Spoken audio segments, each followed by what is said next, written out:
প্রেমিকাকে নিয়ে বিদেশ যাত্রা ঠেকাতে বোমা নাটক, গ্রেফতার হয় মা, স্ত্রী ও বন্ধু। ঢাকা টু কাঠমান্ডু রুটের বিমান বাংলাদেশ এয়ারলাইন্সের একটি ফ্লাইটে বোমা থাকার খবর দিয়ে আতঙ্ক ছড়ানো হয়, কেবলমাত্র ছেলে যেন পরকীয়া প্রেমিকাকে নিয়ে বিদেশে পালাতে না পারে। ঘটনা ঘটে শুক্রবার। হঠাৎ এয়ার ট্রাফিক কন্ট্রোলে ফোন আসে, ঢাকা থেকে কাঠমান্ডুগামী BG-373 ফ্লাইটে নাকি বোমা রয়েছে। সঙ্গে সঙ্গে শাহজালাল আন্তর্জাতিক বিমানবন্দরে জরুরি অবস্থা জারি হয়।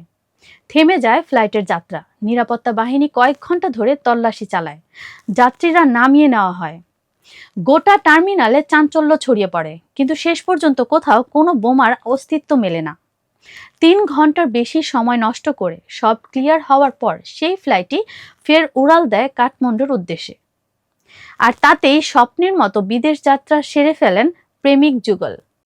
শনিবার সকালে কারওয়ান বাজারে এক সংবাদ সম্মেলনে র্যাপিড অ্যাকশন ব্যাটালিয়নের মহাপরিচালক MKM শহীদুর রহমান জানান, মিথ্যা বোমা হুমকির ঘটনায় 3 জনকে গ্রেফতার করা হয়েছে।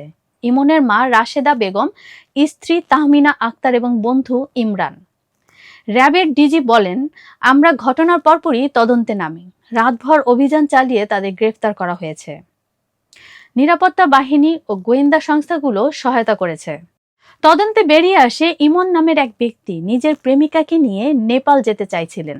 বিষয়টি তার স্ত্রী ও মা টের পেয়ে যান। বারবার চেষ্টা করেও ছেলেকে আটকাতে না পেরে এক পর্যায়ে তারা বন্ধুকে দিয়ে পরামর্শ দেন।